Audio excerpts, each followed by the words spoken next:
Hey guys, it's Nicole, and I am getting ready to do the May layout for the monthly celebrations video series that I'm doing with Grace Tolman here on YouTube. For me, May tends to be a pretty busy month between it. My son's birthday is in May, Mother's Day, end of school year type stuff. It kind of goes from being bearable weather to, oh my gosh, that's way too hot. So a lot of trips to the splash pad and things like that for us in May. For this video, I just kind of quickly went through my photos that I had for May, and I just had these 4 that were part of the photos that we had done when my son turned 1. And this was just him sitting on the sidewalk, kind of doing his smash cake. And these are the only 4 photos that she sent me of him doing this. So I'm just going to do basically a grid design and a single page layout. And then his birthday party was also Mickey Mouse for his first birthday. I have a previous video in January for my daughter, which was Minnie Mouse. And I had pulled together a pretty big kit using stuff from the Simple Stories Disney themed collection with these types of colors and stuff.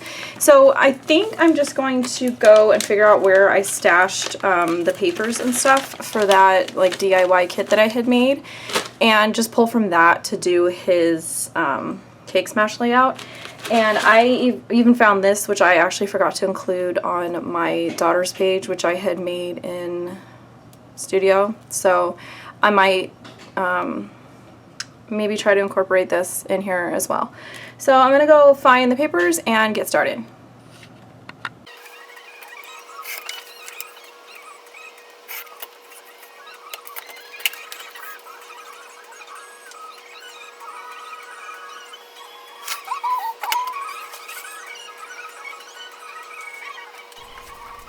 Alright, so when I had pulled the DIY kit that I had put together, this sheet of paper was sort of on the top, and I decided that I wanted to use these pattern paper squares.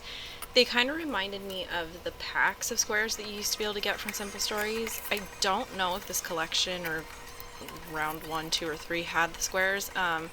I kind of have little bits and pieces from this collection. So I just decided to kind of use the papers as if they came from the snap pack, I guess.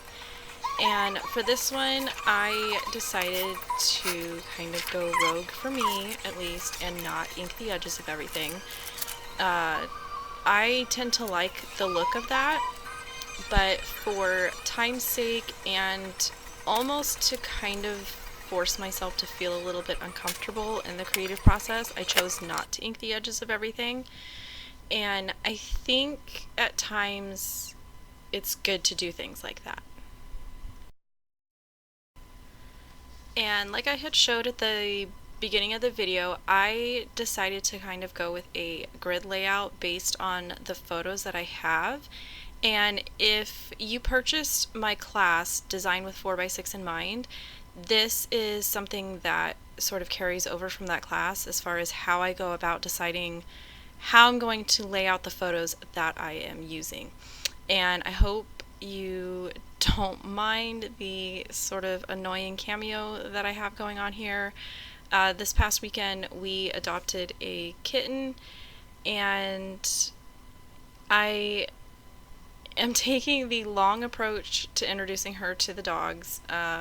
So we've kind of got her separated upstairs in my daughter's room for now, so different times of the day I like to come upstairs and kind of encourage her to sort of check out the hallway, check out the bathroom, check out my son's room. And today we came in here, and apparently a scrapbooking room and a messy scrapbooking room is extra fun for cats. So in case I needed a little bit more motivation to kind of get things picked up and keep things picked up, she is definitely going to be it. And for whatever reason, she just wanted to be exactly where I was.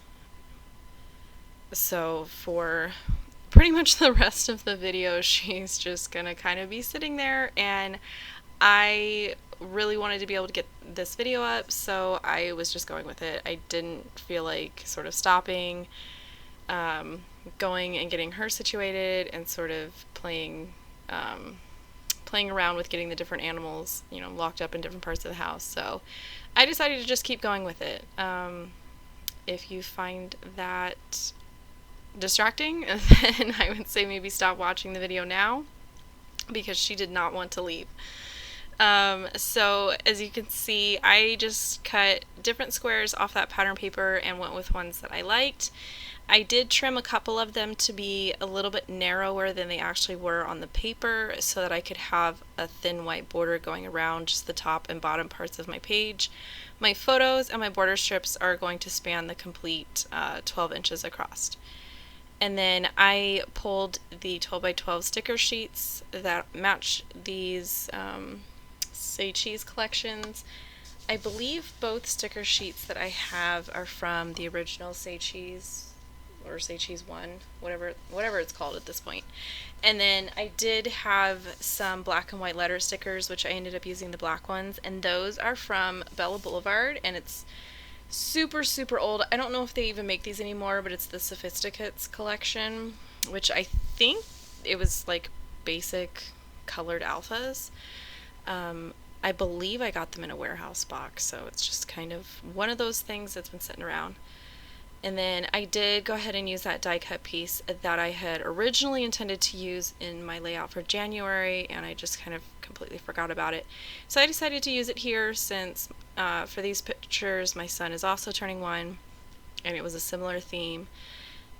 And I just tucked a little sweetness sticker up there, which was also from a Bella Boulevard collection, and it was actually from a like fruit themed collection, but the colors worked, and I liked the fact that it said sweetness since he's eating cake and stuff.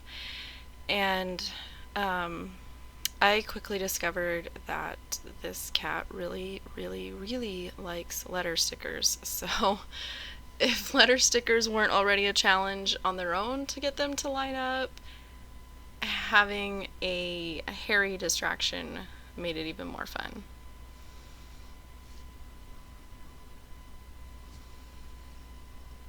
And then I pretty much just kept it simple. I have a bunch of other photos from this photo shoot that I'm going to be doing layouts for, and I also have photos from his actual party. So I didn't do any journaling. In the other photos, I'm going to be talking about where we went and the photo shoot and stuff like that, so I wasn't really concerned about doing journaling. This specific layout is going to be more of like a companion page. So here I've included a couple photos of the layout, and I will post a link below for Grace's video for May in our monthly celebrations series. Please be sure to give us a thumbs up or a comment if you are liking this series, and I'll catch you guys next time.